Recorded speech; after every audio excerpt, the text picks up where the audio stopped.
All right, so this is 2003, number one. It looks a lot like an Atwood's machine, don't you think? This one is a little bit different. There is some acceleration here that we'll deal with, but at first, this system is static, so it's not really moving at all. They want us to first draw all of the forces that are acting on student A and student B, so that's pretty easy to do. We're just going to focus on student A and student B. They both have a weight, so we can go ahead and draw those two first. Those are the most important two, so this would be the mass of A times gravity, and this would be the mass of B times gravity. They both have a tension, so there is a tension on B, and that is equal and opposite to the tension on A. And then the last thing that we have coming up from A, notice that this person's standing on the floor, so there's a normal force for that person. They do give 3 points for this problem. The first point is for any of the three arrows, okay? And then for the last two arrows, they gave another point. It's just kind of strange. Then the last thing they did is, as long as you had everything right on person B, they also gave you a point. So that makes that part pretty easy. Diagrams always give you a lot of points for very little effort, as long as you know what you're doing. Let's go ahead and look at the next part. It says calculate the magnitude of the force exerted by the floor on student A. So if you remember our two diagrams, we have tension going up, we have weight going down, and a normal force here. So let's just draw these really quick. So this would be the MAG. And then on this person, we had tension going up, and we had the mass of person B times G. Let's turn these sideways so that the two tensions face each other. So we're going to rotate this one this way and rotate this up. We're going to do the same thing here. Going to rotate everything clockwise 90 degrees. Oops, I'm going to actually rotate this one the other direction so that the two tensions face each other. That's my fault. Let's go ahead and draw these so the two tensions face each other. We have a tension going in this direction and a tension going in this direction. Now we can go ahead and draw MAG on this side. So this would be the mass of A times G on this side. And remember, we have a normal force also going in that direction. And then we have the mass of B times G. So we've taken our originals and we've really just moved them so that they are now facing each other. That makes it a little bit easier to see. Don't do this on the original diagram. We only want this for what we're using in order to solve what's going on. So we know that the sum of all the forces in this diagram, we can make this one kind of easy, are equal to 0. So let's just start at the left side. Let's do minus MA times G. And then we're going to add the normal force, we're going to add the tension force, and then we're going to go ahead and add the forces to this one also. So that's minus T, because T is going to the left, plus the mass of B times G, and all those forces equal 0. We could have split it up into two, substituted in for T, but here we really don't need to do that if we don't want to. They want us to go through and they want us to find the force exerted by the floor on student A. So to do that, we can continue on. We're going to say minus MA, oops, that's capital A, times G plus the normal force.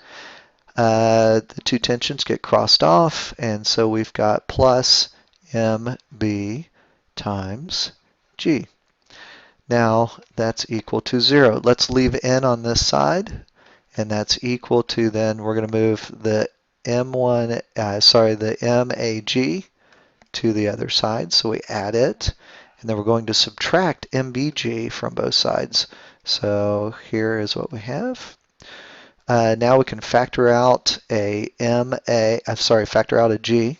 So this is equal to G times MA minus MB. Let's go ahead and plug everything in.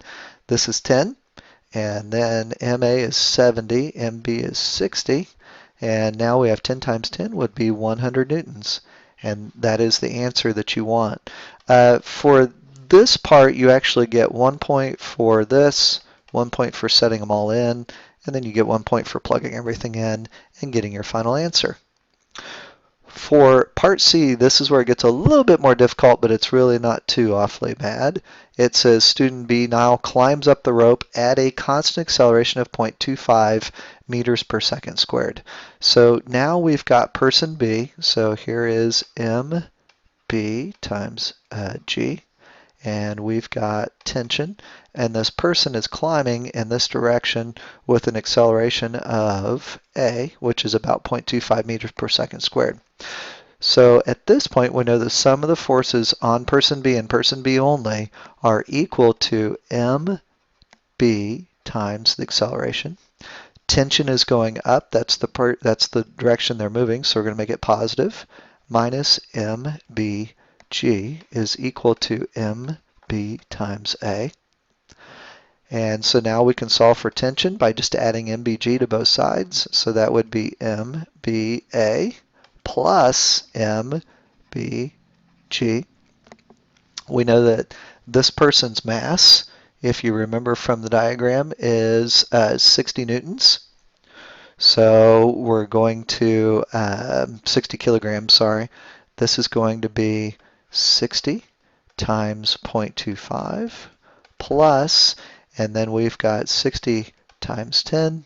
And if you do all of your math correctly, you should end up with 615 newtons would be the tension in the rope if that person starts to climb up the rope. For letter D, next question says, as student B is accelerating, student A pulled upward off the floor? And they want us to justify our answer. And so we want to say no. And the big reason is the tension that is created by person B when they're pulling up is 615 newtons. And we know that the weight of person A is 700 newtons because it's 70 kilograms times gravity, which is 10. So it's no, because 615 newtons is less than the weight of the other person, which is 700 newtons.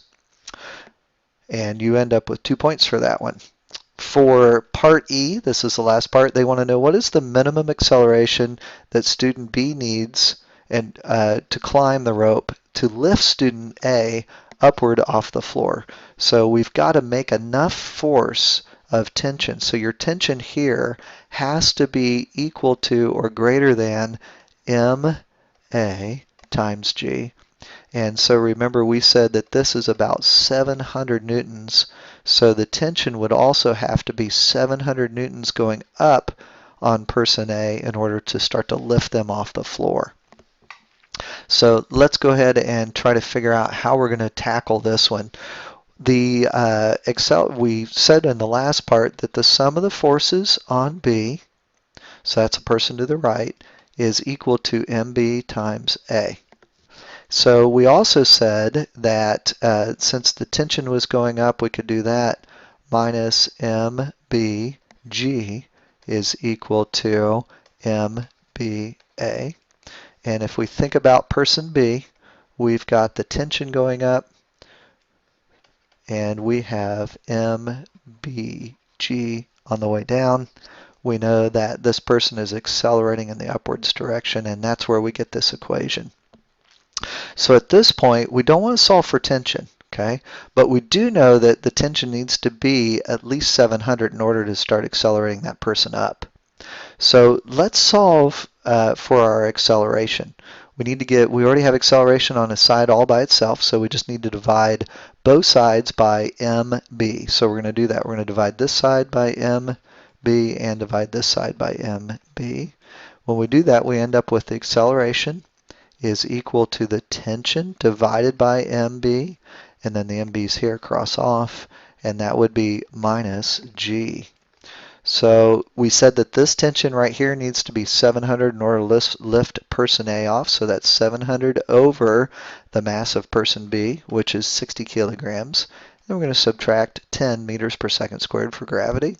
And our answer then will be 1.67 meters per second squared, and that's the acceleration of person B climbing up the rope in order to pull person A off of the floor.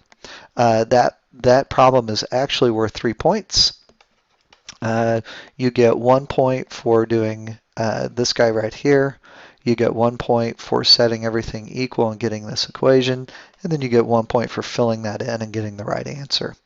The tricky thing they did is they ran out of points, so they said that as long as in parts B, C, and in part E that you have the right units when you're done, you get an additional point. It's not extra in the problem, it just makes this problem worth the number of points that they indicate at the very beginning. And that is the very, very long problem.